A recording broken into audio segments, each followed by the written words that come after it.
The man made strange gestures and prepared to sneeze. The students backed away in fear, and he turned into an owl. The students were stunned. Then he took on human form. Major had to do this gesture everywhere he went. He knocked on the window of a passerby's car and gestured at them. He sneezed and instantly turned into a birdie. At night, there was a mysterious sword stuck in a pile of stones.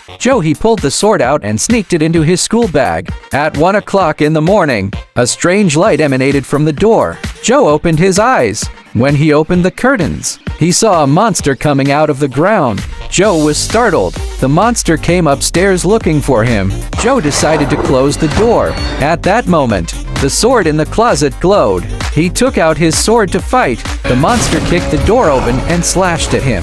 The sword was immediately thrown aside. At this critical moment, the monster suddenly disappeared. Joe took his classmates to buy armor. He plunged his sword into the ground and arrived at the entrance of hell. By now, the witch had awakened. She used vines to tie up the three of them. Then she breathed fire. Joe had to hand over his sword. The witch was reaching for it. Joe stabbed the witch with his sword.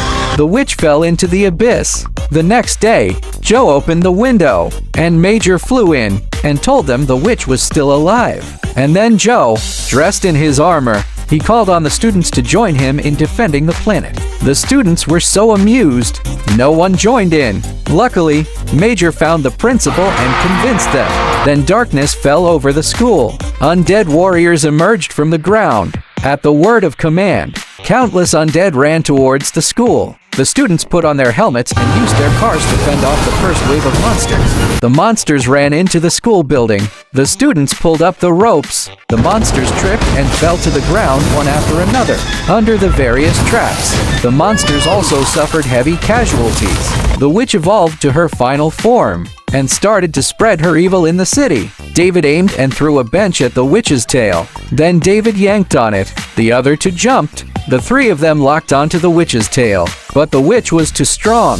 Major turned into a bird to attract the witch, but he was burned to a duck by the witch. Major began to gesture again. He summoned a vortex of lightning, trapping the witch. Joe decided to risk his life. Eventually, the monster was reduced to pieces by the swirling vortex.